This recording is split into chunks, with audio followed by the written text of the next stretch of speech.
భారత రక్షణ మంత్రిత్వ శాఖ 79,000 కోట్ల రూపాయల విలువైన ఆయుధాల కొనుగోలు ప్రతిపాదనలకు ఆమోదం తెలిపింది.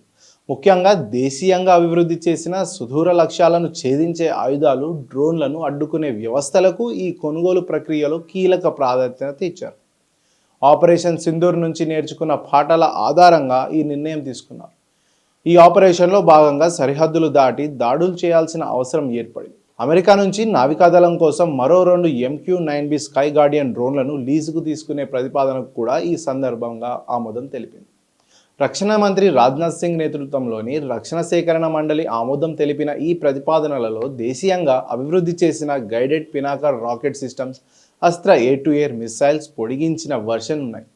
ఈ మిసైల్స్ ఎక్కువ దూరం నుంచి శత్రు విమానాలను కూల్చేయగల సామర్థ్యాన్ని కలిగి ఉంటాయని అధికారులు తెలిపారు. ఈ రాకెట్లు సరిహద్దుల లోపల ఉన్న కీలక లక్ష్యాలను సమర్థవంతంగా ఛేదించగలవని అధికారులు వెల్లడించారు.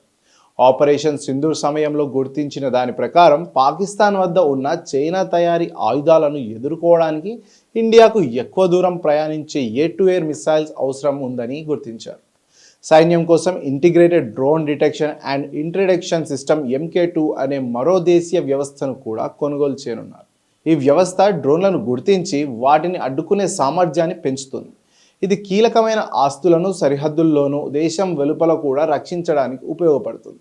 సైన్యం కోసం చిన్న చిన్న లక్ష్యాలను ఖచ్చితంగా ఛేదించడానికి దేశీయంగా అభివృద్ధి చేసిన లోయిటర్నింగ్ మ్యూనిషన్ కూడా కొనుగోలు చేయనున్నారు. అలాగే చిన్నగా ఉండి తక్కువ ఎత్తులో ఎగిరే డ్రోన్లను గుర్తించడానికి, ట్రాక్ చేయడానికి తక్కువ ఎత్తులో పనిచేసే తేలికపాటి రాడార్లను కూడా సైన్యానికి అందించనున్నారు. నావికాదళం కోసం high frequency software defined radios, HF-SDRs వంటి అనేక ప్రతిపాదనలకు మంత్రిత్వ శాఖ ఆమోదం తెలిపింది. హై ఆల్టిట్యూడ్ లాంగ్ ఎండ్యూరెన్స్ డ్రోన్లను లీజుకు తీసుకునేందుకు కూడా అనుమతి లభించింది. ఈ డ్రోన్ల నిరంతర నిఘా, గూఢచార సమాచార సేకరణకు హిందూ మహాసముద్ర ప్రాంతంలో మెరుగైన సముద్ర నిఘా సామర్థ్యానికి దోహదపడతాయని ఒక అధికారి తెలిపారు.